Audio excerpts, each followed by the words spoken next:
Minggu pagi seharusnya menjadi hari paling damai dalam sepekan. Suara azan subuh baru saja usai beberapa jam lalu, dan aku masih menikmati secangkir teh hangat di beranda kecil rumah kontrakan kami. Rumah tipe 36 dengan cat kusam dan halaman yang cukup untuk memarkir satu motor. Itu pun kalau motornya tidak terlalu besar. Kulihat Mas Gibran masih terlelap di kamar. Sudah 3 tahun menikah, dan 3 tahun itu pula aku belajar mencintai kesederhanaan. Aku tak pernah protes meski harus berhemat, meski harus masak sendiri, meski harus mencuci baju dengan air sumur kalau listrik mati. Cinta katanya begitu, bukan? Menerima apa adanya. Pagi itu cerah sekali. Aku sedang asyik meniup uap teh, ketika suara deru mobil masuk ke gang kecil kami. Aneh, gang ini sempit, jarang ada mobil masuk. Palingan ojek online atau tetangga yang pulang larut malam. Tapi suara itu makin dekat, dan berhenti tepat di depan rumah. Aku menoleh. Sebuah mobil Eropa hitam mengilap terparkir di halaman, tepatnya hampir memenuhi seluruh halaman. Warnanya hitam legam, badinya rendah, dan logo di kap mesinnya membuatku mengerjap. Itu mobil mahal. Mungkin harganya bisa 2 kali lipat dari harga rumah ini, bahkan lebih. Sebelum sempat bertanya-tanya, pintu mobil terbuka. Keluar seorang wanita parubaya dengan daster bunga-bunga dan rambut digulung rapi. Matanya langsung menatapku dengan sorot yang sudah terlalu kukenal. Ibu mertua. Putri, coba lihat ke sini. Serunya dengan tangan melambai-lambai, menyuruhku mendekat. Aku meletakkan cangkir teh, menyekat tangan di kain yang melilit di pinggang, lalu berjalan mendekat. Selamat pagi, Bu. Kok pagi-pagi sudah ke sini? Ada apa? Ibu mertua tidak langsung menjawab. Ia malah mengelus kap mesin mobil itu seperti membelai anak kucing. Matanya berbinar-binar, bukan kebahagiaan, tapi sesuatu yang lain. Sesuatu yang lebih mirip kemenangan. Lihat ini, Putri. Cantik, kan? Katanya tanpa menatapku. Iya, Bu. Cantik sekali. Mobil siapa? Bu, baru ya. Ibu mertua akhirnya menatapku. Bibirnya melengkung membentuk senyum yang sama sekali tidak hangat. Ini mobil baru Mas Gibran. Aku mengerjap. Mungkin tidak mendengar dengan jelas. Maaf, Bu, Mas Gibran. Iya, suamimu itu, Mas Gibran, punya mobil baru. Dibelikan. Dunia serasa berhenti sejenak. Aku menelan ludah, mencoba mencerna. Mas Gibran, suamiku yang setiap pagi berangkat naik motor butut ke kantor, tiba-tiba punya mobil mewah? Mas Gibran yang gajinya pas-pasan untuk kontrakan dan makan sehari-hari, tiba-tiba bisa beli mobil Eropa? Bu, Mas Gibran beli mobil? Dari mana uangnya? Tanyaku hati-hati. Ibu mertua terkekeh. Suara kekahannya menusuk. Ya ampun, Putri, kamu ini istri tapi tidak tahu suami punya mobil baru? Kasihan banget. Ia menggeleng-gelengkan kepala pura-pura iba. Ah, iya. Kamu kan dari kampung. Mana paham urusan orang kota. Aku diam. Membiarkan ucapannya melayang di udara pagi yang cerah. Jadi, Bu, mobil ini. Aku mencoba lagi. Ini mobil hadiah, Putri. Ibu mertua mengelus kap mesin sekali lagi. Dari Melanie. Kamu kenal Melanie? Kan? Teman kantornya Gibran. Cantik. Kaya raya. Orang tuanya pengusaha properti. Rumahnya di kompleks elit, mobilnya ganti tiap tahun. Pantaslah untuk Gibran. Pantaslah untuk Gibran. Kalimat itu seperti pisau. Bukan karena aku cemburu, tapi karena cara ia mengucapkannya. Seolah aku memang tidak pantas. Sejak awal. Bu, Mas Gibran kan suami saya? Kataku pelan. Suaraku sendiri terdengar asing di telingaku. Lemah, kecil, seperti suara orang yang memohon. Ibu mertua menatapku dari ujung rambut sampai ujung kaki. Lama. Menilai. Lalu tersenyum sinis. Putri, kamu lihat diri kamu sendiri? Enggak. Katanya. Rambut diikat asal-asalan, pakai daster lusuh, rumah kontrakan sempit. Kamu pikir Gibran bahagia lihat kamu setiap hari? Laki-laki itu butuh kebanggaan. Putri. Bukan cuma masakan dan cucian. Aku menggenggam ujung dasterku. Daster ini memang sudah lusuh, bekas pemberian tanteku. Tapi aku pakai karena nyaman, bukan karena tak punya yang lain. Gibran itu butuh pendamping yang bisa mengangkat derajatnya. Putri, bukan, ya? Kamu tahu sendirilah. Bukan apa, Bu? Ibu mertua mendekat. Wangi parfumnya menyengat. Wangi mahal yang jelas bukan dari pasar dekat sini. Ia menatapku dengan mata setengah menyipit. Kamu itu kampung dan miskin. Suaranya keras. Beberapa tetangga yang sedang duduk di teras rumah mereka pasti mendengar. Aku bisa lihat Bu RT dari seberang jalan menoleh penasaran. Bisa kasih apa ke Gibran? Rumah kontrakan ini? Masak tiap hari yang itu-itu aja? Kamu pikir laki-laki bisa hidup cuma dari sayur lodeh dan tempe goreng? Dadaku sesak. Tapi aku sudah terbiasa. 3 tahun jadi menantu keluarganya. 3 tahun itu pula aku jadi bulan-bulanan sindiran. Awalnya halus, lalu makin kasar. Tapi baru kali ini ia berkata sepahit ini di depan umum. Iya, Bu. Mungkin saya memang miskin. Kataku lirih. Lebih baik mengalah. Dariku semakin panjang, semakin ramai tetangga nonton. Ibu mertua mengangguk puas. Nah, itu dia sadar diri. Orang miskin itu harus tahu diri. Jangan mimpi punya suami kayak Gibran kalau nggak bisa kasih apa-apa. Ia kembali mengelus mobil itu. Melanie itu cocok sama Gibran. Sama-sama kelasnya. Lagian, kalian belum punya anak, kan? Sudah 3 tahun tapi nggak hamil-hamil. Mungkin memang sudah waktunya Gibran bahagia dengan yang bisa memberi dia keturunan. Kali ini benar-benar sakit. 3 tahun menikah dan belum punya anak. Itu sudah cukup menjadi duri dalam rumah tanggaku. Tapi bukan karena aku mandul. Aku cuma, belum rezeki. Tapi mereka seolah sudah menghakimi. Belum sempat aku menjawab, pintu rumah terbuka. Mas Gibran keluar dengan rambut acak-acakan, masih pakai kaos oblong dan celana pendek. Matanya sembab, mungkin baru bangun. Bu, ramai-ramai pagi-pagi. Ada apa? Tanyanya. Lalu matanya menangkap mobil hitam itu. Sekejap wajahnya berubah. Bukan kaget, tapi tak enak. Seperti ketakutan. Gibran, lihat.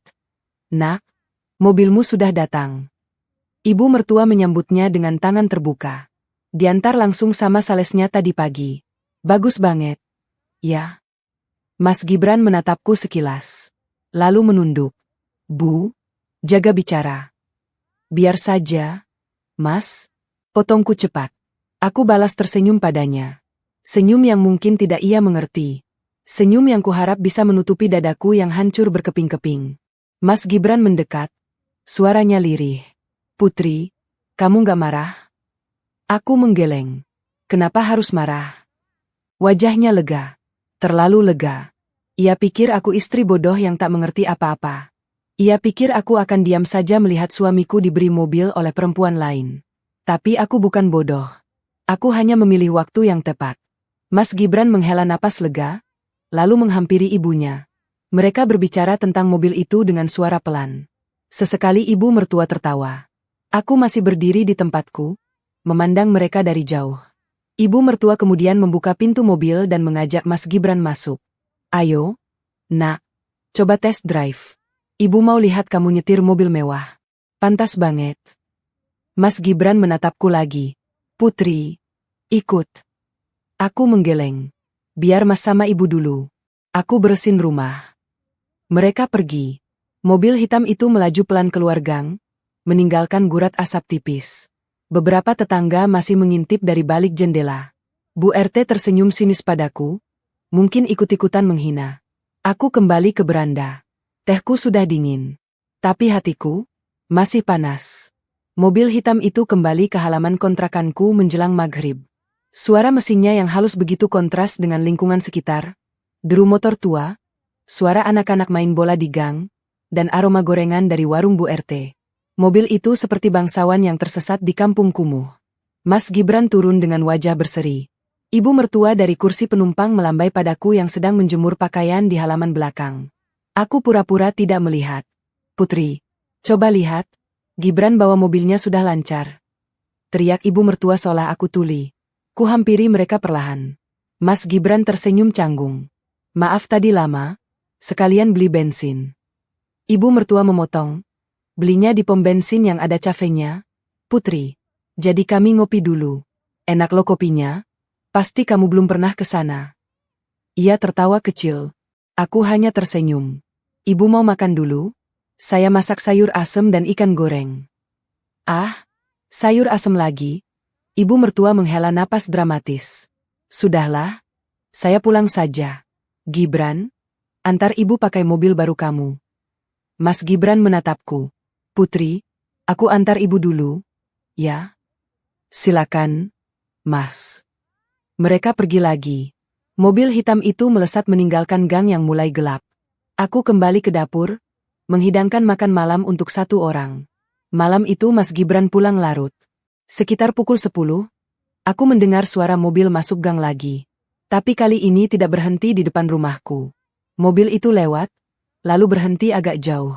Aku mengintip dari jendela kamar. Mas Gibran turun dari mobil. Dari sisi pengemudi, seorang perempuan keluar. Rambut panjang bergelombang, rok pensil, dan high heels. Meski gelap, aku bisa lihat itu bukan ibu mertua.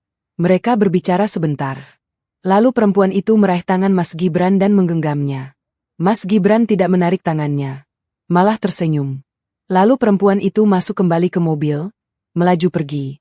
Mas Gibran berjalan kaki menuju rumah dengan langkah ringan. Aku kembali ke tempat tidur, memejamkan mata. Mendengar pintu depan dibuka, lalu langkah kakinya mendekat. Putri, tidur, bisiknya. Aku tidak menjawab. Ia masuk kamar mandi, lalu tidur di sampingku dengan posisi membelakangi. Wangi parfum asing masih melekat di bajunya. Aku membuka mata, memandang langit-langit kamar yang mulai retak di beberapa bagian. Ponselku di meja samping tempat tidur bergetar. Sebuah notifikasi. Aku mengambilnya diam-diam. 2 pesan baru dari nomor yang tadi siang mengirimiku pesan. Mbak Putri, maaf mengganggu malam-malam. Saya Melanie. Saya dapat nomor Mbak dari administrasi showroom. Saya mau memastikan pertemuan besok jam 10 ya. Besok jam 10. Di ruang saya. Jangan terlambat. Pesan terkirim. Kumatikan layar. Di sampingku, Mas Gibran mendengkur pelan. Pagi itu aku bangun lebih awal. Seperti biasa, aku memasak sarapan, membereskan rumah, dan mencuci baju. Mas Gibran sarapan terburu-buru, katanya ada meeting pagi. Ia pamit dengan ciuman di pipi yang terasa hambar. Putri, mobil itu jangan dipikirin dulu. Ya, nanti aku jelasin, katanya sebelum pergi. Tidak usah dijelasin, Mas. Aku percaya sama Mas, jawabku manis. Ia tersenyum lega, lalu pergi naik motor bututnya. Aneh. Punya mobil mewah tapi tetap naik motor? Atau memang mobil itu tidak boleh dipakai di depanku? Setelah rumah kosong, aku bersiap. Memilih pakaian yang pantas, blus putih dan celana bahan hitam. Tidak perlu terlalu mewah, tapi cukup untuk membuat orang berpikir 2 kali. Kusisir rambut rapi, memakai sedikit lipstik, lalu berangkat. Showroomku berada di pinggir jalan raya, lokasi strategis. 3 lantai dengan etalase kaca besar yang memajang deretan mobil-mobil impor.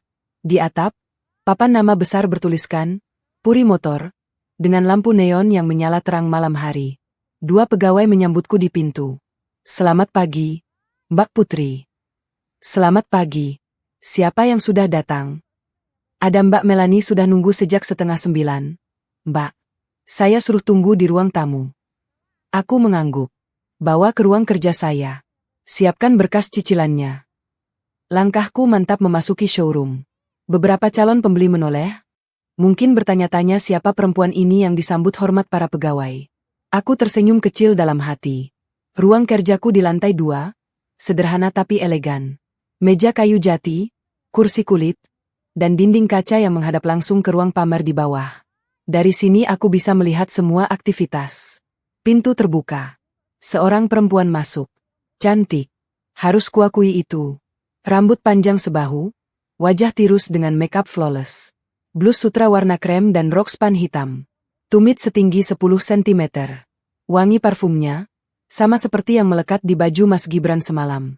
Selamat pagi, Mbak Putri. Suaranya manis, penuh percaya diri. Ia mendekat dengan senyum lebar. Selamat pagi. Silakan duduk, Mbak Melanie. Ia duduk di hadapanku. Matanya mengamatiku, mungkin menilai. Bajuku yang sederhana, riasan tipis, mungkin membuatnya berpikir aku pegawai biasa. Tapi ia tak berkata apa-apa. Terima kasih sudah mau bertemu, Mbak.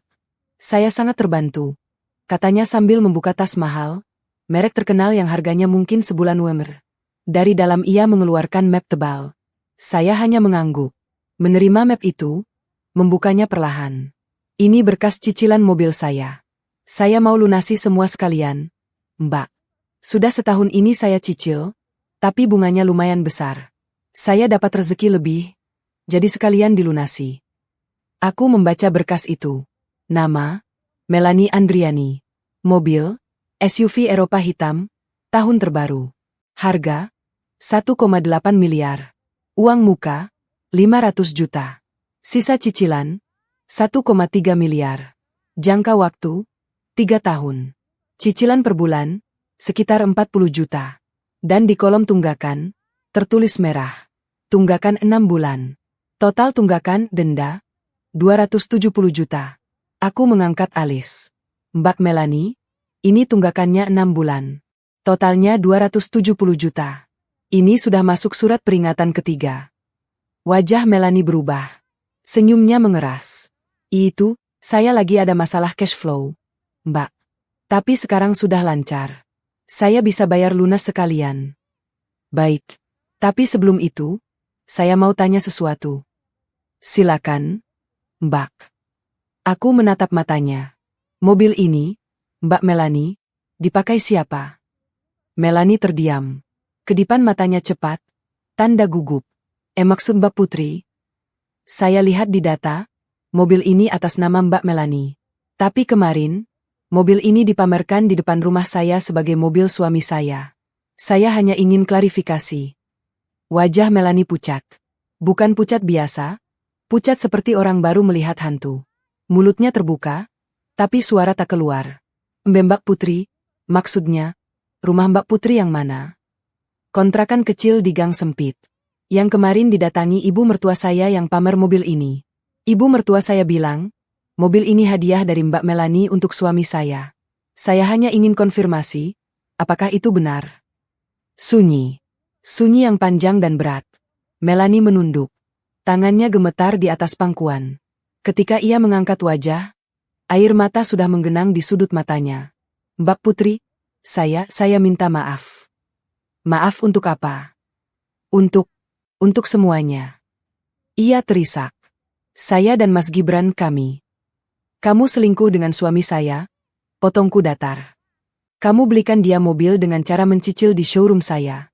Kamu pamerkan mobil itu ke mertua saya, yang kemudian menghina saya di depan tetangga. Itu intinya, kan? Melanie menangis sungguhan sekarang. Saya nggak tahu ini showroom Mbak Putri. Saya nggak tahu Mbak Putri pemiliknya. Mas Gibran bilang istrinya, maaf, Mbak, istrinya cuma ibu rumah tangga biasa, nggak ngerti apa-apa. Aku tersenyum pahit. Memang benar. Saya ibu rumah tangga biasa. Tapi di belakang itu, saya punya showroom dengan omzet miliaran. Dan mobil yang Mbak cicil itu, Mbak Melanie, keuntungan dari penjualan mobil serupa yang membiayai hidup saya dan suami saya selama 3 tahun. Melanie terisak makin keras. Saya minta maaf, Mbak. Saya akan lunasi semua. Saya janji. Tentu Mbak akan lunasi. Itu kewajiban. Tapi sebelum itu, saya ingin Mbak lakukan sesuatu. Apa, Mbak? Saya ingin Mbak datang ke rumah saya. Bersama ibu mertua saya. Bersama suami saya. Dan di depan mereka, Mbak akan mengatakan yang sebenarnya. Melanie membeku. Maksud Mbak Putri? Mbak akan bilang ke ibu mertua saya, kalau mobil ini bukan hadiah, tapi cicilan yang hampir macet. Mbak akan bilang ke ibu mertua saya, kalau Mbak bukan pewaris pengusaha kaya, tapi karyawan biasa yang nekat ambil mobil mewah demi menarik perhatian suami orang. Mbak Putri, tolong jangan. Dan Mbak juga akan bilang ke suami saya, bahwa saya tahu semuanya. Bahwa saya bukan istri bodoh yang bisa dibohongi. Aku berdiri. Itu syaratnya, Mbak Melanie. Kalau mau lunas tanpa denda tambahan, Mbak lakukan itu. Atau Mbak bisa bayar lunas plus denda 270 juta sekarang juga, dan kita lupakan. Tapi hubungan Mbak dengan suami saya, itu urusan lain. Melanie terisak. Tangannya meremas tas mahal itu. Lama ia diam, lalu berkata lirih. Saya akan lakukan, Mbak. Saya janji. Bagus. Sekarang, kita urus administrasi pelunasan. Tapi ingat, Mbak Melanie, saya punya rekaman percakapan ini. Semua. Aku menunjuk ponsel di atas meja. Kalau Mbak ingkar janji, saya sebarkan ke semua orang. Ke kantor Mbak, ke keluarga Mbak, ke media sosial. Mbak mau jadi viral? Melanie menggeleng lemah. Bagus. Sekarang tanda tangan di sini. Ia menandatangani berkas itu dengan tangan gemetar. Setelah selesai, ia bangkit berdiri. Di ambang pintu, ia berbalik. Mbak Putri, saya benar-benar minta maaf. Saya terima maaf Mbak. Tapi ingat, janji Mbak harus ditepati. Melanie pergi. Aku duduk di kursiku, memandang langit-langit. Di bawah, showroom mulai ramai. Pegawai-pegawaiku sibuk melayani pelanggan. Dunia berputar normal. Tapi di dalam dadaku, ada sesuatu yang berubah. Sesuatu yang selama ini terpendam, kini mulai bangkit. Aku bukan lagi putri yang diam. Dan karma, sedang dalam perjalanan. 3 hari setelah pertemuan dengan Melanie, showroomku kembali kedatangan tamu tak terduga. Aku sedang memeriksa laporan keuangan bulanan di ruang kerjaku ketika pegawai mengetuk pintu. Mbak Putri, ada tamu. 2 orang. Seorang ibu-ibu dan seorang perempuan muda. Mereka minta bertemu pemilik showroom. Aku mengangkat alis. Ada janji. Tidak, Mbak. Tapi mereka ngotot. Aku beranjak ke jendela kaca yang menghadap ke ruang tamu di lantai 1. Di sana, duduk 2 sosok yang sangat kukenal. Ibu mertua dengan daster bunga-bunga khasnya, dan Melanie dengan wajah pucat pasi. Mereka duduk bersisian, tapi jarak di antara mereka seperti jurang. Ibu mertua terlihat gelisah, matanya mengamati showroom mewah ini dengan tatapan campuran antara kagum dan tidak percaya. Melanie menunduk, kedua tangannya menggenggam erat tas mahalnya. Aku tersenyum kecil. Jadi, Melanie menepati janjinya. Ia membawa ibu mertua ke sini. Suruh mereka naik. Kataku pada pegawai. Bawa ke ruang rapat di lantai 3. Saya akan ke sana sebentar. Aku sengaja memilih ruang rapat di lantai 3. Ruangan itu lebih besar, dengan meja panjang dan kursi-kursi kulit. Dindingnya penuh dengan foto-foto mobil mewah dan penghargaan. Dan yang terpenting, dari ruangan ini kita bisa melihat seluruh showroom melalui dinding kaca. Biar mereka lihat, siapa sebenarnya yang mereka hadapi. 10 menit kemudian, aku naik ke lantai 3. Sebelum masuk, aku menarik napas dalam-dalam. Bukan karena gugup, tapi karena aku ingin menikmati momen ini. Momen yang sudah kunanti sejak minggu pagi itu, saat ibu mertua menghinaku di depan mobil hitam mengilap. Kubuka pintu. Ibu mertua dan Melanie duduk berhadapan. Wajah ibu mertua berubah ketika melihatku masuk. Dari duduk santai, ia langsung tegang. Matanya membelalak, mulutnya terbuka setengah, seperti baru melihat hantu. Putri. Suaranya serak. Kamu kerja di sini. Aku berjalan perlahan menuju kursi di ujung meja, posisi yang biasanya kududuki sebagai pimpinan rapat. Duduk dengan tenang, melipat tangan di atas meja. Selamat siang, Ibu. Selamat siang, Mbak Melanie. Ibu mertua masih belum pulih dari keterkejutannya. Ia menatapku, lalu menatap ruangan ini, lalu kembali menatapku. Kerja apa di sini, Putri? Jadi office girl? Atau tukang bersih-bersih? Aku tersenyum. Ibu mertua masih belum mengerti. Masih dengan nada merendahkannya. Bukan, Bu. Lalu, Melanie di samping ibu mertua mulai gelisah. Ia menggigit bibir bawahnya, tangannya meremas-remas ujung rok. Bu, bisik Melanie pelan. Mbak Putri itu. Apa? Potong ibu mertua kesal. Ia masih menatapku dengan tatapan curiga. Putri, kamu jangan main-main. Ini showroom besar. Jangan sampai kamu bikin malu keluarga. Lebih baik kamu pulang sana, urus rumah tangga. Aku tertawa. Tawa kecil yang membuat ibu mertua mengerutkan dahi. Ibu, kataku pelan, ibu datang ke sini bersama Mbak Melanie untuk urusan apa? Ibu mertua menghela napas. Melanie ajak saya ke sini. Katanya mau kenalin pemilik showroom ini. Katanya teman dekatnya. Mbak Putri katanya. Ia menatap Melanie. Mana temanmu itu, Melanie? Melanie tertunduk makin dalam. Bahunya bergetar. Aku mencondongkan tubuh ke depan. Ibu, pemilik showroom ini tidak perlu diperkenalkan. Karena beliau sudah ada di depan ibu. Sunyi. Ibu mertua menatapku kosong. Lalu perlahan, keterkejutan mulai merambat di wajahnya. Matanya membelalak, mulutnya terbuka, tapi tak ada suara keluar. "Kak, kamu?" Akhirnya ia berbisik. "Putri, kamu pemilik showroom ini?" Aku mengangguk pelan. "Ya, Bu. Saya pemiliknya." Mungkin. Ibu mertua berdiri setengah berteriak. "Kamu itu anak kampung. Kamu itu miskin. Dari mana kamu punya showroom besar begini?" "Saya mewarisi dari almarhum ayah saya, Bu. Ayah saya memang orang kampung, tapi beliau pengusaha sukses. Beliau yang membangun showroom ini dari nol. Dan sebelum beliau meninggal, beliau mewariskan semuanya pada saya." Ibu mertua limbung. Ia jatuh duduk kembali di kursinya. Wajahnya pucat pasi, seperti orang baru saja dipukul godam. Tapi selama ini kamu diam saja? Kamu nggak pernah bilang? Kamu tinggal di kontrakan sempit itu, pakai baju lusuh, masak sayur asem tiap hari. Untuk apa?" Aku tersenyum pahit. "Untuk apa, Bu? Untuk melihat siapa yang benar-benar tulus pada saya. Saya ingin menikah dengan Mas Gibran tanpa embel-embel harta. Saya ingin melihat apakah dia mencintai saya sebagai putri, bukan sebagai pewaris showroom mobil." Lalu, ibu mertua berbisik. Lalu saya dapat jawabannya. "Bu." Aku menatap Melanie. Ketika Mbak Melanie muncul dengan mobil mewah yang dicicilnya di showroom saya, dan Mas Gibran menerimanya. Ketika ibu dengan bangga memamerkan mobil itu di depan rumah saya sambil menghina saya. Itu jawabannya. Ibu mertua terisak. Tangannya gemetar meraih gelas air di atas meja, tapi hampir menjatuhkannya. Aku diam saja menunggu. "Putri, saya minta maaf," katanya terbata-bata. "Saya nggak tahu, saya pikir kamu cuma apa, Bu? Cuma menantu kampung yang miskin dan gak pantas buat anak ibu." Potongku tajam. "Sekarang bagaimana, Bu? Masih pantaskah saya?"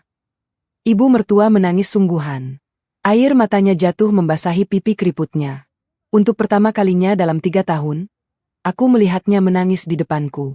Bukan tangis haru, tapi tangis malu. Aku nggak tahu harus bilang apa. "Putri, aku malu." "Tahan dulu malunya, Bu. Belum selesai." Aku beralih menatap Melanie yang sejak tadi diam membatu. "Mbak Melanie, ada yang mau disampaikan?" Melanie mengangkat wajahnya. Air mata juga mengalir di pipinya. Dengan suara bergetar, ia berkata pada ibu mertua. "Bu, saya harus jujur. Mobil itu, mobil yang ibu pamerkan ke tetangga dan ibu bilang sebagai hadiah untuk Mas Gibran, sebenarnya mobil itu bukan hadiah." Ibu mertua menatapnya bingung. "Maksudmu?" "Mobil itu saya cicil, Bu. Saya beli dengan cara kredit di showroom ini. Dan selama 6 bulan terakhir, saya menunggak cicilan. Hampir saja mobil itu ditarik." Ibu mertua terpaku. "Saya bukan pewaris pengusaha kaya, Bu. Saya cuma karyawan biasa di kantor Mas Gibran. Gaji saya pas-pasan. Tapi saya tergoda. Saya ingin menarik perhatian Mas Gibran. Saya pikir dengan memberi dia mobil, dia akan meninggalkan istrinya." "Kamu?" Ibu mertua terisak. "Kamu tega-teganya? Saya bangga banget sama mobil itu. Saya pamer ke semua tetangga. Saya bilang anak saya berhasil. Maafkan saya, Bu." Melanie menunduk dalam-dalam. "Saya malu. Saya hancurkan rumah tangga orang. Saya bohongi ibu. Saya bohongi semua orang. Aku membiarkan mereka berdua menangis di depanku. Bukan karena aku kejam, tapi karena aku ingin mereka merasakan apa yang aku rasakan minggu lalu. Saat ibu mertua menghinaku di depan umum. Saat Melanie dengan diam-diam merebut suamiku. Setelah beberapa menit, aku berdiri, berjalan ke dinding kaca, memandang showroom di bawah yang ramai pengunjung. "Ibu, Mbak Melanie, saya tidak akan menuntut apa-apa. Mbak Melanie sudah melunasi mobilnya, jadi urusan kredit selesai. Ibu sudah minta maaf, meskipun maaf ibu datang setelah tahu saya punya uang." Aku berbalik. "Tapi ingat satu hal, saya memang dari kampung. Saya memang tumbuh dalam kesederhanaan. Tapi itu tidak membuat saya rendah. Yang membuat rendah adalah perilaku ibu yang suka menghina orang, dan perilaku Mbak Melanie yang merebut suami orang." Ibu mertua terisak makin keras. Mulai hari ini, ibu tahu siapa saya. Dan saya tahu siapa ibu. Saya juga tahu siapa Mas Gibran sebenarnya. Saya akan urus rumah tangga saya sendiri. Ibu tidak perlu campur. Putri, tolong jangan ceraiin Gibran. Ibu mertua meraih tanganku. Tangannya dingin dan basah. Dia masih sayang kamu. Dia cuma tersesat. Aku menarik tanganku perlahan. Urusan cerai atau tidak, itu urusan saya dan Mas Gibran. Bukan urusan ibu. Sekarang, kalau tidak ada lagi yang mau dibicarakan, silakan pulang. Aku menekan tombol interkom. Tolong antar tamu saya ke bawah. Pegawai datang membukakan pintu. Ibu mertua bangkit dengan langkah limbung. Melanie menyusul di belakangnya dengan wajah tertunduk. Di ambang pintu, ibu mertua berbalik. Putri, rumah kontrakan itu, kenapa kamu tinggal di sana kalau kamu punya uang banyak? Aku tersenyum tipis. Karena di sanalah saya belajar siapa yang tulus dan siapa yang palsu, Bu. Dan ternyata, pelajaran itu sangat berharga. Mereka pergi. Aku kembali ke kursiku, duduk diam memandang langit-langit. Hatiku campur aduk. Ada lega, ada sedih, ada juga kehampaan. Ponselku bergetar. Pesan dari Mas Gibran. Put, nanti malam aku pulang agak malam. Ada meeting sama klien. Aku membaca pesan itu lama. Lalu membalas singkat. Baik, Mas. Kututup ponsel. Di luar, showroom mulai seiring menjelang sore. Pegawai-pegawaiku sibuk membereskan berkas. Dunia berputar normal. Tapi di dalam rumah tanggaku, semuanya akan berubah. Malam ini, ketika Mas Gibran pulang, kami akan bicara. Bukan sebagai suami istri yang selama ini berjalan di atas kebohongan, tapi sebagai dua orang dewasa yang harus menyelesaikan masalah. Dan untuk pertama kalinya, aku tidak takut. Karena aku bukan lagi putri yang diam. Aku adalah pemilik showroom ini. Aku adalah pewaris usaha ayahku. Aku adalah perempuan yang selama ini merendah, bukan karena rendah diri, tapi karena sedang mengukur siapa yang layak berdiri di sampingku. Dan ternyata, suamiku sendiri pun tak layak. Malam itu Mas Gibran pulang lebih cepat dari yang ia janjikan. Aku baru selesai membereskan dapur ketika mendengar suara motor tuanya masuk ke halaman. Jam menunjukkan pukul 8:30, masih lebih awal dari perkiraanku. Put, aku pulang, sapanya dari ruang tamu. Aku mengelap tangan di celemek lalu keluar. Mas Gibran duduk di sofa reot sambil memegang ponsel. Wajahnya terlihat lelah, tapi ada sesuatu yang berbeda. Biasanya ia langsung masuk kamar atau nonton TV. Malam ini ia duduk diam, matanya menatapku dengan sorot aneh. Kamu kenapa, Mas? Tanyaku sambil duduk di kursi kayu di hadapannya. Mas Gibran diam beberapa saat. Lalu berkata, Ibu telepon aku tadi. Katanya hari ini ibu ke showroom mobil. Aku mengangguk tenang. Ya, ibu ke sana sama Melanie. Tangannya yang memegang ponsel bergetar. Putri, itu benar? Showroom itu punya kamu. Benar, Mas. Showroom itu warisan almarhum ayah saya. Mas Gibran menunduk dalam-dalam. Tangannya meremas paha celana. Beberapa saat hanya suara jangkrik di luar yang terdengar. Lalu ia mengangkat wajah dengan mata berkaca-kaca. Kenapa kamu gak pernah bilang? Put, 3 tahun kita nikah. Kamu diam saja. Kamu biarin aku susah. Kamu biarin kita tinggal di kontrakan sempit ini. Padahal kamu punya showroom besar. Aku menatapnya tajam. Mas Gibran, waktu kita nikah, apa Mas tanya saya punya apa? Atau Mas hanya lihat saya sebagai perempuan kampung yang lugu dan mudah diatur? Ia tertegun. Aku enggak. Mas juga enggak pernah tanya soal masa lalu saya, soal keluarga saya. Mas dan keluarga Mas sudah punya kesimpulan sendiri. Putri itu anak kampung, miskin, enggak punya apa-apa. Dan selama 3 tahun, Mas biarkan ibu memperlakukan saya seperti itu. Aku enggak tahu harus bilang apa, bisiknya. Mas enggak perlu bilang apa-apa. Sekarang dengar saya. Aku berdiri, berjalan ke jendela. Di luar, bulan bersinar terang di antara awan tipis. Saya sengaja tidak bilang, Mas. Bukan karena saya mau bohong. Tapi karena saya mau lihat, apakah Mas mencintai saya apa adanya. Apakah Mas akan tetap setia meskipun saya hanya istri kampung yang miskin. Dan jawabannya, Aku berbalik menatapnya. Sudah Mas berikan 3 hari lalu, ketika mobil Melanie parkir di halaman rumah ini. Mas Gibran pucat. Put, aku bisa jelasin. Jelaskan. Aku duduk kembali. Saya dengar. Ia mengambil napas panjang. Melanie, dia memang suka sama aku. Udah lama. Dia yang selalu deketin aku, traktir aku, kasih perhatian lebih. Aku awalnya nolak. Put, sumpah, aku nolak. Tapi lama-lama aku lemah. Lemah? Iya. Dia kasih aku mobil itu, bilang itu hadiah. Katanya dia nggak minta apa-apa, cuma ingin aku bahagia. Aku tahu ini salah, tapi aku terima. Karena aku lelah. Put, aku lelah lihat kamu susah. Aku lelah lihat rumah kontrakan ini. Aku ingin kasih kamu kehidupan yang lebih baik, tapi aku nggak mampu. Dan tiba-tiba ada orang yang mau kasih itu semua tanpa syarat. Aku tertawa pahit. Tanpa syarat. Mas, kamu pikir Melanie kasih mobil itu gratis?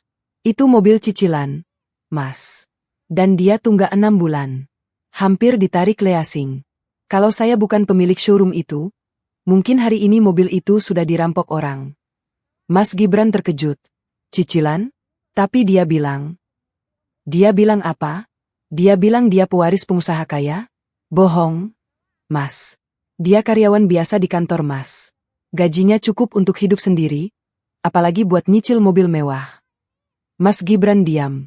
Wajahnya campuran antara kaget dan malu. Dan satu lagi. Mas. Aku mengeluarkan ponselku. Saya punya rekaman percakapan dengan Melanie di showroom. Di mana dia mengakui semuanya.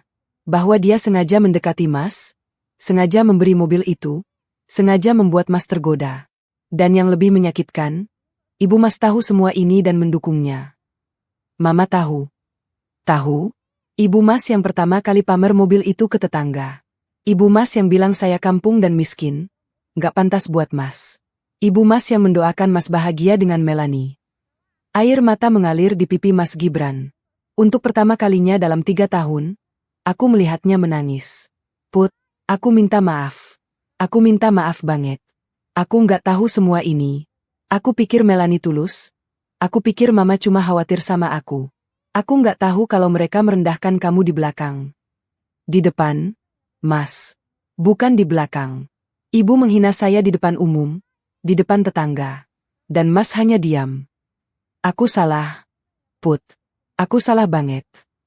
Ia meraih tanganku. Tangannya dingin dan basah. Tapi aku sayang kamu. Aku masih sayang kamu. Tolong jangan tinggalin aku. Aku menatap tangannya yang menggenggam tanganku. Lama. Lalu perlahan, aku menarik tanganku. Mas Gibran, saya perlu waktu. Waktu buat apa? Waktu buat mikir. Mikir apakah pernikahan ini masih layak dipertahankan. Mas sudah selingkuh, Mas sudah berbohong, Mas sudah biarkan keluarga Mas menghina saya. Saya bukan perempuan yang bisa diam saja setelah semua ini. Mas Gibran terisak. Put, jangan gitu. Aku janji akan berubah. Aku akan putusin Melanie. Aku akan bicara sama Mama. Aku akan lakukan apa aja. Mas, cinta itu bukan soal janji. Cinta itu soal tindakan. Dan selama 3 tahun, tindakan Mas menunjukkan Mas lebih memilih diam saat saya dihina, lebih memilih menerima mobil dari perempuan lain. Tapi aku nggak tahu kalau mobil itu cicilan. Bukan masalah mobilnya, Mas. Masalahnya Mas terima pemberian dari perempuan yang jelas-jelas suka sama Mas. Mas tahu motifnya, tapi Mas tetap terima. Mas pikir saya bodoh? Mas pikir saya nggak lihat Mas pulang dengan wangi parfumnya? Mas Gibran tertunduk. Tak bisa berkata-kata. Malam itu kami tidur dengan membelakangi satu sama lain. Untuk pertama kalinya dalam 3 tahun, jarak di antara kami terasa begitu nyata. Bukan jarak fisik, tapi jarak hati. Keesokan paginya, aku bangun lebih awal. Mas Gibran masih terlelap. Aku mandi, berdandan rapi, memilih baju terbaikku, blus sutra warna krem dan rok pensil hitam. Sepatu hak sedang. Tas kulit asli. Untuk pertama kalinya, aku pergi ke kantor Mas Gibran. Bukan untuk apa-apa. Aku hanya ingin bertemu Melanie. Bukan untuk marah, tapi untuk menyelesaikan ini semua dengan dewasa. Aku tiba di kantornya sekitar jam 10. Sebuah gedung perkantoran di lantai 5. Resepsionis menyambutku dengan ramah. Selamat pagi, Bu. Ada yang bisa dibantu? Saya mau bertemu Melanie. Karyawan di sini. Ada janji, Bu? Tidak. Tapi tolong sampaikan, Putri, istri Mas Gibran, ingin bertemu. Wajah resepsionis berubah. Ia jelas tahu siapa Mas Gibran. Dalam beberapa menit, ia kembali. Silakan, Bu. Mbak Melanie di ruang meeting lantai 3. Aku berjalan menuju lift. Hati berdebar, tapi kutanahkan. Pintu lift terbuka, aku melangkah masuk. Di ruang meeting, Melanie sudah duduk sendirian. Wajahnya pucat, matanya sembab, seperti semalaman menangis. Ia berdiri ketika melihatku. Putri duduk. Mbak. Aku duduk di hadapannya. Terima kasih sudah mau bertemu. Mbak Putri, saya minta maaf. Udah 1000 kali saya minta maaf, tapi saya ulangi. Maafkan saya. Saya udah hancurin rumah tangga Mbak. Saya datang bukan untuk dengar maaf, Mbak Melanie. Maaf Mbak sudah saya terima kemarin. Saya datang untuk tanya, kamu benar-benar cinta sama suami saya? Melanie tertegun, lalu mengangguk pelan. Saya suka dia, Mbak. Udah lama. Tapi saya tahu itu salah. Dia udah punya istri. Cinta itu nggak salah, Mbak. Yang salah kalau kita merebut milik orang lain. Tapi saya di sini bukan untuk menghakimi. Lalu Mbak mau apa? Saya mau tawari Mbak sesuatu. Melanie menatapku curiga. Saya tahu Mbak susah bayar cicilan. Mbak sudah lunasi, itu bagus. Tapi saya tahu Mbak pinjam uang dari rentenir Bu nutup cicilan itu, kan? Wajah Melanie berubah. Mbak tahu dari mana? Saya punya orang di mana-mana, Mbak. Saya tahu Mbak pinjam 50 juta dengan bunga tinggi. Mbak sekarang terlilit utang. Melanie menunduk. Air matanya jatuh. Saya mau bayar utang Mbak. Semua. Ia mendongak kaget. Apa? Syaratnya? Mbak keluar dari kantor ini. Mbak pindah ke luar kota. Mbak nggak akan hubungi Mas Gibran lagi.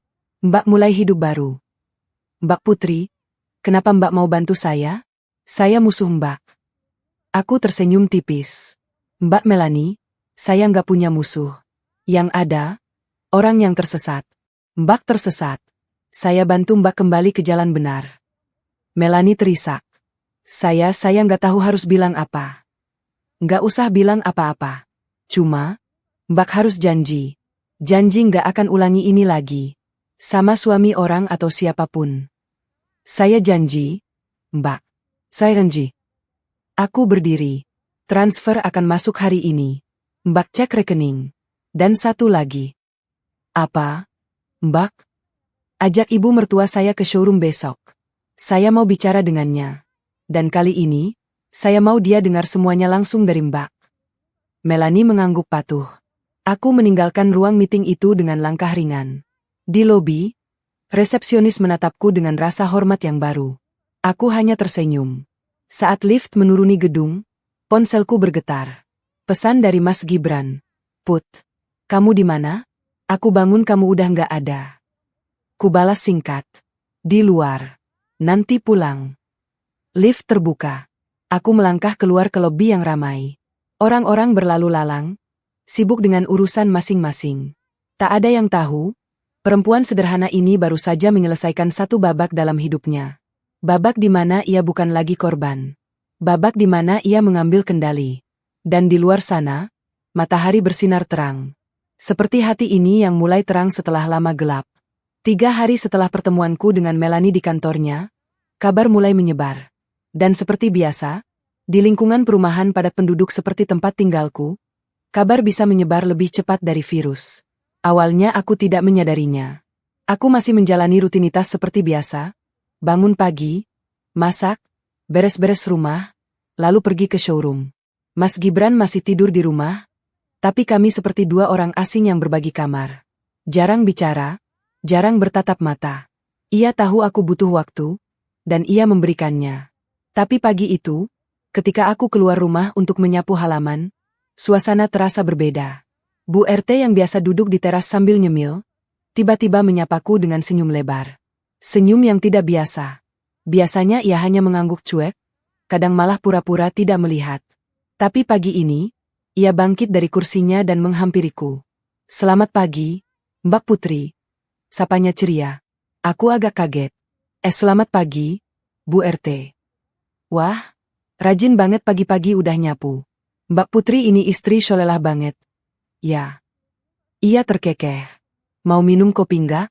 Saya baru bikin." Nggak usah, Bu. Makasih." "Ah, jangan sungkan. Ayo mampir sebentar." Sebelum sempat menolak, Bu RT sudah menarik lenganku. Dengan setengah terpaksa, aku mengikutinya ke teras rumahnya. Di sana sudah duduk beberapa ibu-ibu lain. Bu RW, Bu Dini dari sebelah, dan Bu Yanti dari ujung gang. Mereka semua tersenyum padaku. Senyum yang sama. Senyum yang anehnya terasa hangat. "Silakan duduk, Mbak Putri," kata Bu RW sambil menepuk kursi di sampingnya. Aku duduk dengan perasaan ganjil. Teh manis disodorkan. Kuterima dengan hati-hati. "Jadi gitu? Ya, Mbak Putri." Bu Dini membuka suara. "Jadi apa, Bu?" "Ya, soal showroom mobil itu. Mbak Putri pemiliknya, kan?" Aku tertegun. "Loh, Bu Dini tahu dari mana?" Bu Dini dan ibu-ibu lain saling pandang, lalu tertawa kecil. "Ya ampun, Mbak Putri, di sini apa yang bisa disembunyiin?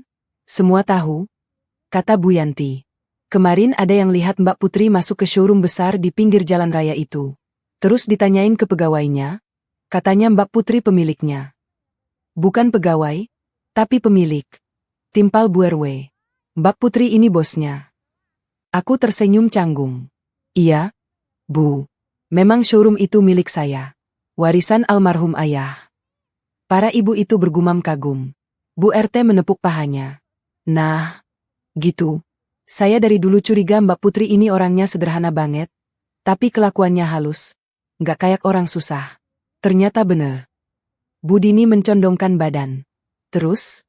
Yang bener itu kabar soal mobil mewah yang dipamerin ibu mertua Mbak Putri kemarin." Aku menghela napas. Bu Dini tahu juga. "Semua tahu, Mbak Putri. Ibu mertua Mbak Putri kan pamer kemana-mana. Ke warung, ke pengajian, ke arisan. Katanya anaknya dikasih mobil mewah sama pacarnya." Teman kantornya maksudnya?" Bu Yanti menimpali. "Iya, saya dengar sendiri waktu pengajian Kamis lalu. Ibu mertua Mbak Putri bilang, anak saya itu beruntung. Ada teman kantor yang sayang banget sampai beliin mobil mewah. Yang jadi istri? Nggak ngapa-ngapain, kampung dan miskin." Aku menunduk. Mendengar hinaan itu diulang kembali, meski dari mulut orang lain, tetap saja perih. Bu RW meraih tanganku. "Mbak Putri, kami semua minta maaf. Waktu itu kami dengar, tapi kami diam aja. Nggak ada yang bela Mbak Putri. Kami pikir itu urusan keluarga. Tapi sekarang kami tahu, Mbak Putri bukan siapa-siapa." "Ya, Mbak Putri ini orang sukses," sambung Bu Dini. "Punya showroom mobil mewah, tapi rendah hati. Tinggal di kontrakan sederhana, nggak sombong. Ini baru orang kaya beneran."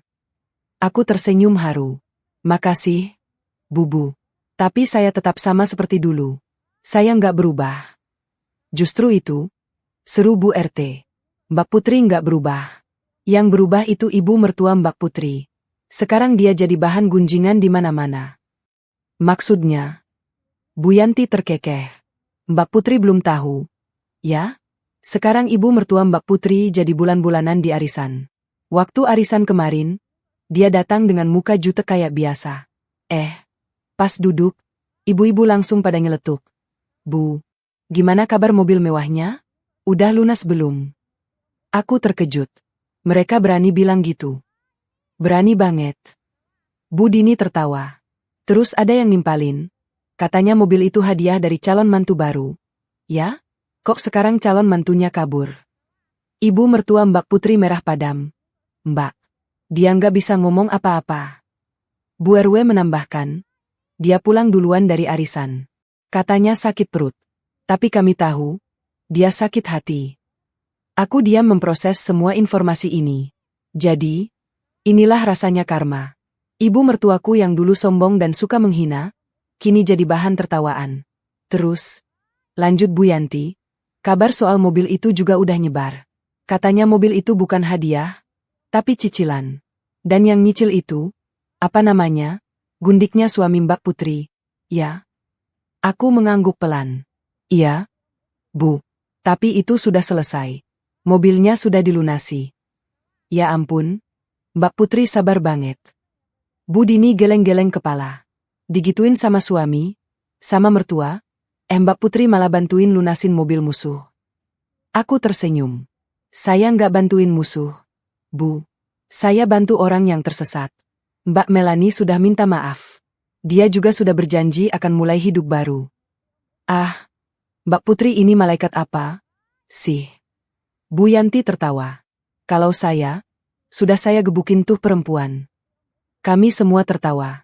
Untuk pertama kalinya dalam beberapa hari, aku merasa ringan. Dikelilingi ibu-ibu ini, meski mereka dulu cuek padaku, ternyata menyenangkan juga. Mbak Putri, kata Bu RT tiba-tiba serius. Kami semua di sini, kalau butuh apa-apa, bilang aja. Mulai sekarang, Mbak Putri bagian dari keluarga besar RT ini. Kalau ada yang berani macam-macam sama Mbak Putri, kami semua yang hajar. Bu RW mengangguk setuju. Iya. Ibu mertua Mbak Putri atau siapapun, jangan coba-coba. Mbak Putri punya kami sekarang. Hatiku menghangat. Air mata hampir jatuh. Tapi ku tahan. Makasih, Bu. Makasih banyak. Ah, jangan nangis, Mbak Putri. Bu Dini mengelus punggungku. Ini saatnya senang. Mbak Putri udah terbukti bukan orang kampung miskin. Malah orang kampung miskin itu ibu mertua Mbak Putri sendiri, yang sombongnya minta ampun. Kami tertawa lagi. Dan untuk pertama kalinya, aku merasa punya teman di lingkungan ini. Setelah ngobrol dengan ibu-ibu, aku pamit pulang untuk bersiap ke showroom. Tapi baru saja melangkah ke halaman rumah, aku melihat seseorang duduk di teras rumahku. Seorang pria parubaya dengan rapi, memakai kemeja batik. Selamat pagi, sapanya ramah. Maaf mengganggu. Saya ayahnya Melani. Aku tertegun. Ayahnya Mbak Melani. Iya. Boleh saya bicara sebentar? Kupersilakan masuk. Ia duduk di ruang tamu sederhanaku sambil mengamati sekeliling. Matanya terlihat letih, tapi ada kehangatan di sana. Maaf saya datang tanpa pemberitahuan, katanya. Saya dapat kabar dari Melani soal apa yang terjadi. Dan saya malu, Mbak Putri. Kenapa Bapak malu? Karena saya gagal mendidik anak. Melani melakukan hal yang tidak terpuji. Merebut suami orang, berbohong, hampir terjerat rentenir. Saya benar-benar malu. Aku diam, membiarkannya bicara. Dan saya dengar, Mbak Putri malah membantu Melani. Membayar utangnya, memberinya kesempatan untuk mulai baru. Saya tidak tahu harus berkata apa. Saya hanya ingin mengucapkan terima kasih. Pak, Mbak Melani sudah minta maaf. Dan saya menerima maafnya. Itu saja.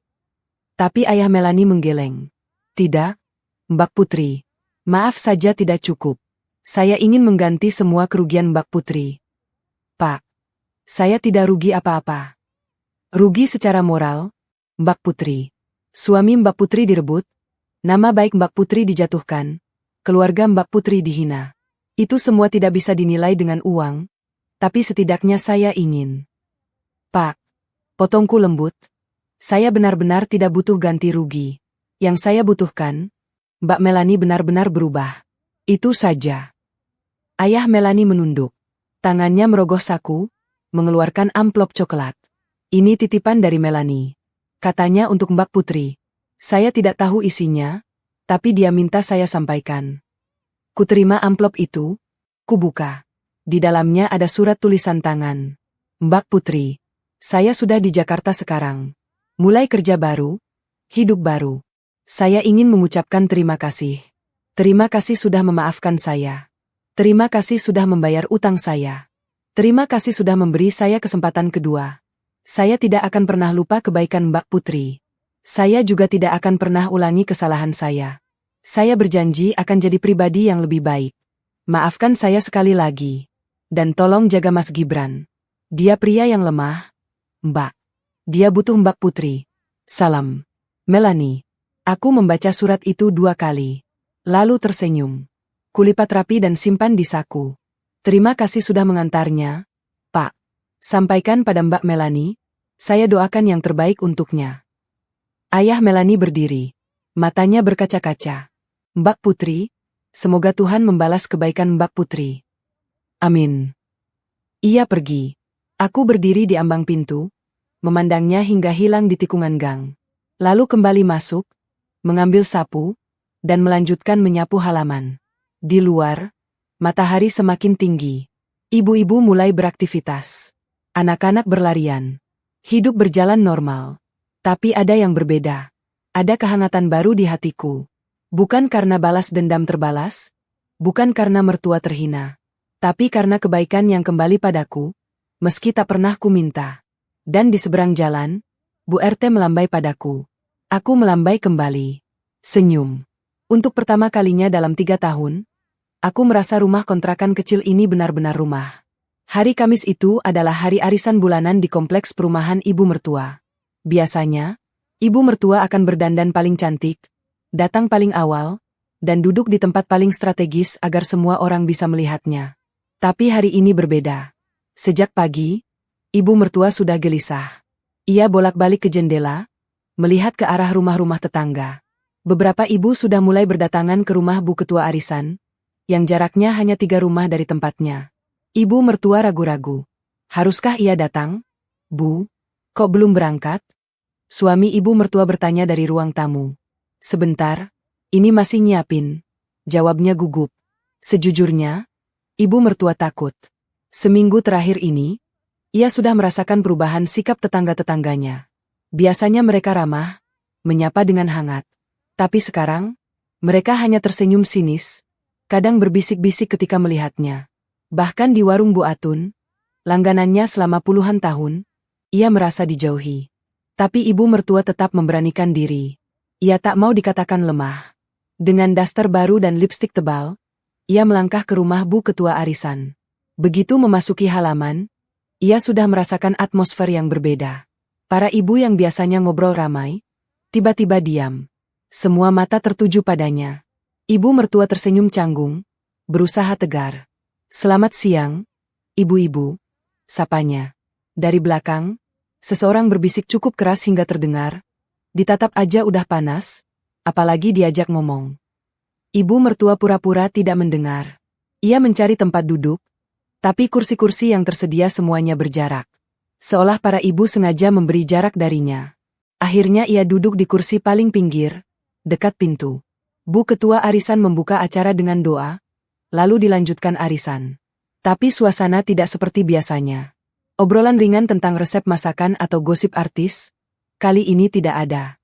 Yang ada adalah bisik-bisik yang membuat ibu mertua semakin tidak nyaman. Akhirnya, setelah arisan selesai dan acara bebas ngobrol dimulai, serangan pun datang. Bu, sapa Bu Lina, tetangga depan rumahnya, dengan senyum manis tapi mata tajam. Gimana kabar mobil mewahnya anak ibu? Udah lunas, Bu. Ibu mertua tercekat. Lunas? Maksudnya? Bu Lina terkekeh. Ya, saya dengar-dengar itu mobil bukan hadiah, tapi cicilan. Yang ngasih juga bukan orang kaya, tapi karyawan biasa yang nekat ambil cicilan biar bisa deketin anak ibu. Ibu-ibu lain mulai mendekat. Mereka membentuk lingkaran setengah, mengelilingi ibu mertua. Iya, Bu. Timpal Bu Yuni. Katanya itu mobil hampir ditarik leasing gara-gara nunggak 6 bulan. Untung anak ibu, maksudnya mantu ibu yang asli, baik hati mau ngebantu. Ibu mertua merah padam. Kak kalian dari mana tahu? Ah, ibu, di kompleks ini apa yang bisa disembunyiin? Bu Lina tertawa. Semua tahu sekarang, bahwa menantu ibu yang katanya, kampung dan miskin, itu ternyata pemilik showroom mobil mewah. Dan Gundik anak ibu itu cuma karyawan biasa yang utang di mana-mana. Gundik, jangan sembarangan, ya. Ibu mertua berusaha membela diri. Mereka cuma teman kantor. Teman kantor kok dikasih mobil, Bu? Dan ibu sendiri yang pamer kemana-mana kalau itu mobil anak ibu. Bu Yuni menaikkan alis. Sekarang gimana rasanya tahu kalau yang ibu banggakan itu ternyata cuma omong kosong? Ibu mertua terdiam. Mulutnya terbuka, tapi tak ada suara keluar. Bulina melanjutkan, kami semua tahu bagaimana ibu memperlakukan menantu ibu selama ini. Ibu selalu bilang dia kampung, miskin, gak pantas buat anak ibu. Tapi lihat sekarang, yang kampung dan miskin itu justru sikap ibu sendiri. Ibu sombong sama orang yang lebih kaya. Ibu bangga sama barang gratisan yang ternyata cicilan. Dan yang lebih parah, tambah Bu Yuni, ibu tega-teganya ngedukung anak ibu selingkuh. Ibu restui hubungan haram itu cuma karena tergiur mobil mewah. Sekarang gimana, Bu? Mobilnya udah nggak ada, gundiknya kabur, menantu ibu yang asli malah tahu segalanya. Ibu mertua terisak. Air matanya jatuh. Untuk pertama kalinya dalam hidupnya, ia menangis di depan umum. Tapi para ibu tidak iba.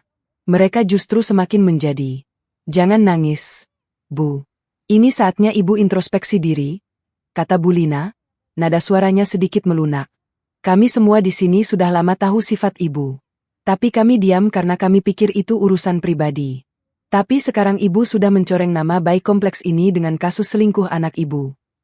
Iya, sambung Bu Yuni, anak ibu selingkuh, ibu mendukung, dan semua gara-gara mobil yang ternyata cuma cicilan. Malu-maluin, Bu. Ibu mertua bangkit. Tangannya gemetar, tubuhnya limbung. Saya pulang. Silakan, Bu. Tapi ingat, arisan bulan depan kalau ibu datang lagi, ibu harus siap dengan tatapan kami semua. Ibu mertua berjalan keluar dengan langkah gontai. Di belakangnya, suara tawa dan bisik-bisik kembali bergema. Ia merasa dunia runtuh. Rumah yang hanya 3 langkah dari rumah Bu Ketua, terasa seperti kilometer jauhnya. Setibanya di rumah, ia langsung masuk kamar dan menangis sejadi-jadinya. Suaminya hanya diam di ruang tamu, tak tahu harus berkata apa. Ia sudah memperingatkan istrinya berkali-kali soal sifat sombongnya, tapi tak pernah didengar. Di kamar, ibu mertua merenung. Untuk pertama kalinya, ia sadar bahwa semua ini adalah akibat dari perbuatannya sendiri. Kesombongannya, keangkuhannya, penghinaannya pada putri, semua berbalik padanya. Dan yang paling menyakitkan, ia tak bisa marah pada siapapun. Karena semua yang terjadi adalah karma. Iya, karma. Dan ini baru permulaan. 2 minggu setelah kepergian Melani ke Jakarta, aku mengira semuanya sudah selesai. Mas Gibran mulai menunjukkan usaha memperbaiki diri. Ia pulang tepat waktu, membantu pekerjaan rumah, bahkan sesekali mengajakku bicara. Tapi lukanya masih terlalu dalam. Aku belum bisa memaafkan sepenuhnya. Hari itu hari Sabtu, showroom sedang ramai. Aku sibuk melayani beberapa calon pembeli dari luar kota. Di tengah kesibukan, ponselku bergetar. Sebuah pesan dari nomor tak dikenal. Mbak Putri, saya Melani. Saya di showroom. Bisa ketemu sebentar? Mohon. Aku menghela napas. Apalagi yang ia inginkan? Tapi rasa penasaranku lebih besar. Kusuruh pegawai mengantarnya ke ruang kerjaku.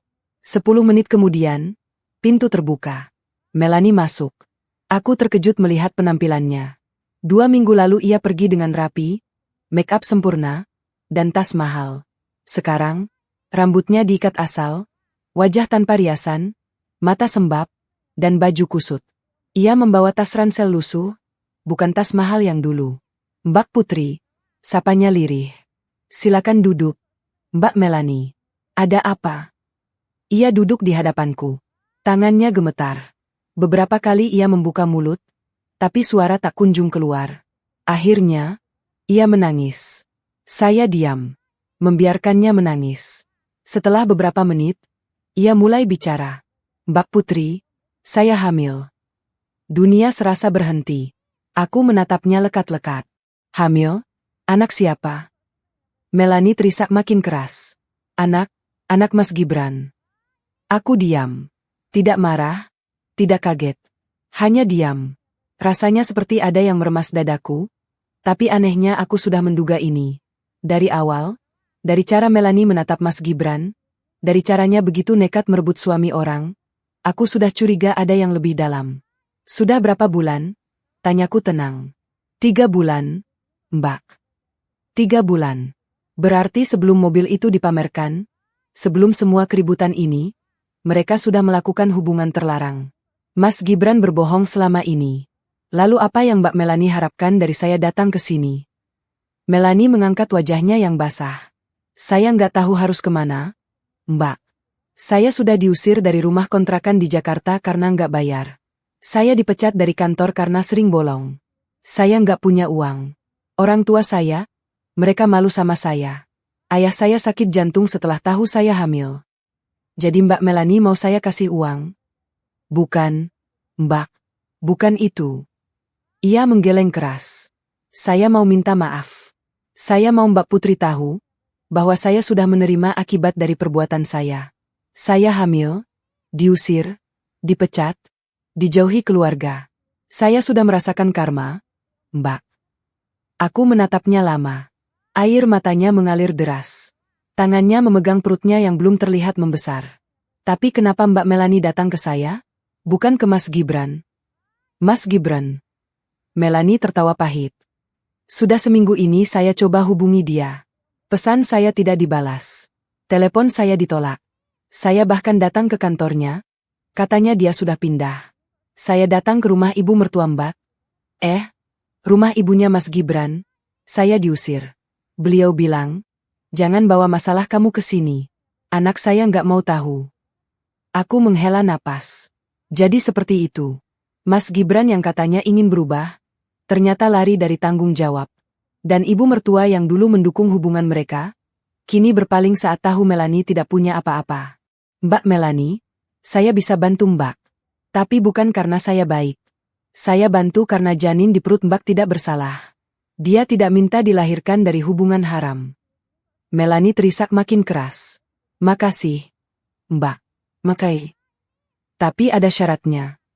Apapun, Mbak. Saya akan lakukan apapun. Pertama, Mbak tidak akan pernah menghubungi Mas Gibran lagi. Untuk urusan anak ini, Mbak urus sendiri. Saya akan bantu biaya, tapi Mas Gibran tidak perlu tahu. Iya, Mbak. Kedua, Mbak harus tinggal di tempat yang saya sediakan. Saya punya rumah kosong di luar kota. Mbak tinggal di sana, jaga diri baik-baik, sampai melahirkan. Nanti setelah punya anak, Mbak bisa cari kerja lagi. Saya bantu cari. Melanie mengangguk-angguk. Saya setuju, Mbak. Saya setuju apapun. Ketiga, dan ini yang terpenting, Mbak harus benar-benar berubah. Mbak harus jadi ibu yang baik untuk anak ini. Mbak tidak boleh mengulangi kesalahan yang sama. Janji. Saya janji, Mbak. Sumpah, saya janji. Aku berdiri, berjalan ke jendela, memandang showroom di bawah yang ramai pengunjung. Hidup memang aneh. Perempuan yang merebut suamiku, kini datang meminta pertolongan padaku. Dan entah kenapa, aku tidak tega menolaknya. Mbak Melanie, saya tidak melakukan ini karena saya baik. Saya melakukan ini karena saya tidak ingin anak itu tumbuh dengan dendam. Saya tidak ingin anak itu suatu hari nanti mencari-cari ayahnya dan menemukan kebencian. Saya beri Mbak kesempatan, tapi ingat, ini kesempatan terakhir. Melanie bangkit, berlutut di hadapanku. Mbak Putri, saya nggak tahu harus membalas apa. Saya benar-benar minta maaf. Sudah, bangun. Jangan seperti ini. Kutarik tangannya. Tubuhnya gemetar. Kubawakan segelas air putih. Ia minum perlahan. Nanti sore saya antar Mbak ke tempat itu. Sementara ini Mbak istirahat di ruang tunggu bawah. Saya selesaikan kerja dulu. Makasih, Mbak. Melanie keluar. Aku duduk di kursiku, memandang langit-langit. Ponselku bergetar. Mas Gibran. Put. Nanti malam aku pulang malam. Ada urusan kantor. Pesan singkat itu membuatku tersenyum pahit. Urusan kantor? Sementara di ruang bawah, gundiknya yang hamil anaknya sedang menangis. Kubalas singkat. Bye, Mas. Kututup ponsel. Di luar, showroom mulai sepi menjelang sore. Aku berpikir keras. Haruskah aku cerai? Atau bertahan demi sesuatu yang sudah hancur? Atau mungkin, ini saatnya aku memikirkan diriku sendiri. Sore itu, aku mengantar Melanie ke rumah kosong di pinggiran kota. Sebuah rumah sederhana tapi layak huni, warisan dari almarhum ayahku. Dulu tempat ini untuk beristirahat, sekarang untuk tempat persembunyian Melanie. Ini rumahnya. Ada kamar tidur, Dapur, kamar mandi, listrik dan air sudah aktif. Mbak tinggal beli kebutuhan sendiri. Melanie memandang rumah itu dengan mata berkaca-kaca. Ini terlalu baik buat saya, Mbak. Lakukan yang terbaik, Mbak Melanie. Jaga diri dan bayi Mbak. Saya akan kirim uang bulanan untuk kebutuhan. Pak Putri. Melanie meraih tanganku. Saya janji akan berubah. Saya janji akan jadi orang baik. Saya percaya. Tapi ingat, ini kesempatan terakhir. Aku meninggalkannya di rumah itu. Dalam perjalanan pulang, pikiranku kalut. Ada banyak pertanyaan yang tak terjawab. Tapi satu hal yang pasti, aku tidak akan membiarkan Mas Gibran tahu tentang ini. Biarlah ia hidup dalam kebohongannya sendiri. Sesampainya di rumah kontrakan, Mas Gibran belum pulang. Aku mandi, memasak makan malam untuk satu orang, lalu tidur. Saat tengah malam, aku mendengar pintu dibuka. Langkah gontai menuju kamar mandi, lalu ke tempat tidur. Ia tidur dengan posisi membelakangi aku. Aku membuka mata, memandangi punggungnya.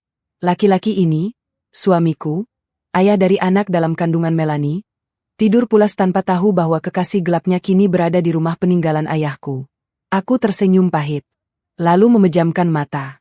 Besok adalah hari lain, dan aku harus kuat. Seminggu setelah pertemuan dengan Melanie, aku mulai merasakan perubahan perilaku Mas Gibran. Ia semakin sering pulang larut, bahkan beberapa kali tidak pulang sama sekali dengan alasan dinas luar kota. Aku tidak mengecek, tidak bertanya. Biarlah. Tapi sore itu, ponselku berdering. Sebuah nomor tak dikenal. Halo, selamat sore. Selamat sore, Mbak Putri. Saya Ibu RT di kompleks rumah Ibu mertua Mbak. Mohon maaf mengganggu, tapi ada keperluan mendesak. Aku terkejut. Ada apa, Bu? Begini, Mbak Putri. Seminggu ini ibu mertua Mbak bolak-balik ke rumah saya nangis-nangis. Katanya Mas Gibran sudah seminggu tidak pulang ke rumah orang tuanya. Biasanya kan setiap minggu pasti main ke sana. Sekarang sama sekali tidak ada kabar. Beliau cemas. Dadaku berdegup kencang. Mas Gibran tidak pulang ke rumah orang tua? Saya kira beliau di sana. Tidak, Mbak. Saya lihat sendiri ibu mertua Mbak datang ke sini tiap hari nanyain anaknya. Katanya HP-nya tidak aktif. Kantornya bilang sudah mengundurkan diri sejak 2 minggu lalu. Dunia serasa berputar. Aku berusaha tenang. Baik, Bu. Terima kasih infonya. Saya coba cari tahu. Kutatap ponselku. Kubuka chat terakhir dengan Mas Gibran.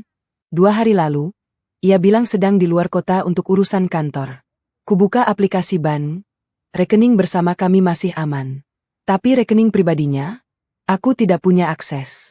Aku segera menelepon kantornya. Halo, selamat sore. Bisa bicara dengan Harde? Sebentar, Bu. Saya sambungkan. Beberapa saat kemudian, suara perempuan di seberang. Iya, Bu. Ada yang bisa dibantu? Saya istri Mas Gibran. Mau tanya, benar beliau sudah mengundurkan diri? Keheningan sejenak. Sebentar, Bu. Saya cek. 3 menit yang terasa seperti 3 jam. Akhirnya suara itu kembali. Bu, benar. Bapak Gibran mengajukan resign 2 minggu lalu dengan alasan pribadi. Efektif per kemarin. Aku mengucap terima kasih lalu menutup telepon. 2 minggu lalu. Itu berarti setelah aku mengantar Melanie ke rumah aman, Mas Gibran langsung mengajukan resign. Ia merencanakan ini. Aku mencoba meneleponnya. Tidak aktif. Wanya centang 1. Semua medsosnya tidak update. Mas Gibran lenyap. Malam harinya, ibu mertua datang ke rumah kontrakanku. Penampilannya kusut, rambut acak-acakan, tanpa daster bagus seperti biasanya. Ia langsung menangis begitu melihatku. Putri, Gibran kemana? Kamu harus tahu. Kamu istrinya. Aku mempersilakannya duduk. Bu. Saya juga baru tahu hari ini. Mas Gibran mengundurkan diri dari kantor 2 minggu lalu. HP-nya tidak aktif. Ibu mertua meraung. Anakku. Di mana anakku? Putri. Bagaimana ini? Saya diam. Membiarkannya menangis. Setelah reda, saya bicara pelan. Bu. Saya sudah menduga ini. Sejak kasus Melanie terbongkar, Mas Gibran seperti orang lain. Ia berusaha baik, tapi matanya kosong. Saya tahu ia menyembunyikan sesuatu. Kamu harus cari dia, Putri. Kamu istrinya. Saya tersenyum pahit. Bu, saya memang istrinya. Tapi selama 3 tahun, ibu tidak pernah menganggap saya menantu. Ibu hina saya, ibu rendahkan saya. Sekarang ibu minta saya cari anak ibu. Ibu mertua terisak. Putri, saya minta maaf. Saya salah. Saya minta maaf. Maaf ibu terima, Bu. Tapi mencari Mas Gibran, itu bukan tanggung jawab saya. Ia lari dari rumah, dari istri, dari tanggung jawab, termasuk dari anak yang dikandung Melanie. Ibu mertua membeku. Anak Melanie. Saya menghela napas. Melanie hamil 3 bulan. Anak Mas Gibran. Ibu mertua limbung. Tubuhnya jatuh ke sandaran kursi. Wajahnya pucat pasi. Gibran anakku, apa yang kau lakukan? Saya berdiri, berjalan ke dapur, mengambil segelas air. Saya sodorkan pada ibu mertua. Tangannya gemetar saat menerimanya. Bu, saya tidak akan mencari Mas Gibran. Biarkan ia pergi. Laki-laki sejati tidak akan lari dari tanggung jawab. Dan Mas Gibran terbukti bukan laki-laki sejati. Ibu mertua menangis lagi. Kali ini lebih keras. Tapi saya tidak bisa iba. Semua ini akibat dari didikannya sendiri. Ia yang membesarkan Mas Gibran menjadi pria manja, tak bertanggung jawab. Ia yang merestui perselingkuhan anaknya demi mobil mewah. Sekarang ia menuai hasilnya. Putri, tolong saya nggak punya siapa-siapa lagi. Pintanya. Bu, pulanglah. Istirahat. Besok kita lihat perkembangannya. Saya janji akan kabari jika ada informasi. Ibu mertua pergi dengan langkah gontai. Saya memandangnya dari ambang pintu. Malam semakin larut, lampu-lampu rumah mulai padam satu persatu. Di kejauhan, suara adzan Isya bergema. Saya kembali masuk, merebahkan diri di sofa. Ponselku bergetar. Sebuah pesan dari nomor tak dikenal. Mbak Putri, saya Melanie. Saya dengar Mas Gibran kabur. Mbak baik-baik saja. Saya membalas singkat. Saya baik. Jaga diri dan bayi Mbak. Pesan terkirim. Saya mematikan lampu. Di luar, bulan bersinar redup. Di dalam, hati ini terasa hampa. Bukan karena kehilangan, tapi karena kecewa. Laki-laki yang saya nikahi ternyata pengecut. Tapi mungkin ini yang terbaik. Biarlah ia pergi. Hidup harus terus berjalan. Dan saya, Putri, akan baik-baik saja. 3 bulan kemudian, hidup berjalan seperti biasa. Showroomku makin ramai, omset meningkat, dan aku semakin sibuk. Mas Gibran tak kunjung pulang. Tak ada kabar, tak ada pesan, tak ada apapun. Ia benar-benar lenyap dari muka bumi. Aku sudah melaporkannya ke polisi sebagai orang hilang, tapi tak ada perkembangan. Mungkin memang sudah takdirnya pergi. Mungkin ia malu, mungkin ia takut, mungkin ia memang pengecut. Ibu mertua, ia sering datang ke rumah kontrakanku. Awalnya untuk menanyakan kabar anaknya, lalu lama-lama hanya untuk curhat. Rumahnya disita bank, katanya. Ternyata selama ini ia hidup dari utang, kartu kredit, pinjaman online, dan utang ke rentenir. Gaya hidup mewahnya selama ini dibayar dengan utang. Dan sekarang, semua jatuh tempo. Putri, saya nggak punya tempat tinggal lagi, katanya suatu sore, dengan mata sembab. Aku memandangnya lama. Perempuan ini, yang dulu menghinaku di depan umum, yang dulu bilang aku kampung dan miskin, kini berdiri di hadapanku dengan satu koper lusuh. Tak ada daster bagus, tak ada lipstik tebal. Hanya raut putus asa. Bu, saya bisa bantu. Tapi ada syaratnya. Apa? Apapun, Putri. Jadi asisten rumah tangga di sini. Gajinya standar. Kamarnya di belakang. Ibu mertua membeku. Matanya membelalak. Apa? Aku jadi pembantu di rumah mantu sendiri. Bukan pembantu, Bu. Asisten rumah tangga. Ada kontraknya, ada gajinya, ada jam kerjanya. Sama seperti Art pada umumnya. Putri, jangan perlakukan aku seperti ini. Aku ini ibu mertuamu. Aku tersenyum tipis. Bu, ingat 3 bulan lalu, ibu bilang saya kampung dan miskin. Ibu bilang saya tidak pantas untuk anak ibu. Ibu bangga dengan mobil pemberian gundik anak ibu. Sekarang, di mana anak ibu? Di mana mobil itu? Di mana gundik itu? Ibu mertua menunduk. Air matanya jatuh. Mereka semua pergi, Bu. Anak ibu lari, mobilnya sudah saya tarik, gundiknya hamil dan saya yang menanggung. Siapa yang tersisa? Saya, Bu. Menantu kampung dan miskin yang ibu hina itu. Dan sekarang, ibu datang meminta pertolongan pada saya. Ini karma? Ya, Putri. Ya, Bu. Ini karma. Tapi karma tidak selalu tentang balas dendam. Kadang, karma memberi kita kesempatan untuk belajar. Saya memberi ibu kesempatan untuk belajar. Ibu mertua terisak. Aku malu, Putri. Saya tahu ibu malu. Tapi rasa malu tidak akan membuat ibu kenyang.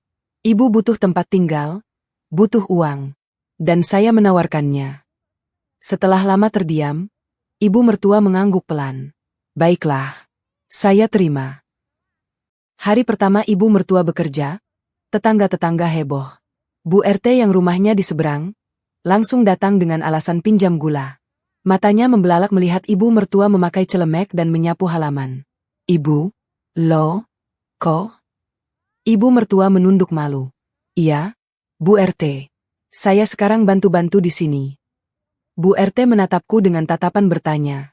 Aku hanya tersenyum tipis. Tak perlu menjelaskan. Sejak hari itu, pemandangan ibu mertua menyapu halaman, mencuci piring, dan memasak di dapur menjadi tontonan baru di lingkungan kami. Beberapa tetangga sengaja lewat depan rumah hanya untuk melihat. Ibu-ibu arisan bergosip pria. Katanya ibu mertua Mbak Putri sekarang jadi art di rumah mantunya sendiri. Iya, dulu sombong banget pamer mobil, sekarang nyapu-nyapu halaman. Karma? Itu namanya karma. Aku mendengar semua gosip itu, tapi tak pernah menimpali. Biarlah. Yang penting, ibu mertua belajar.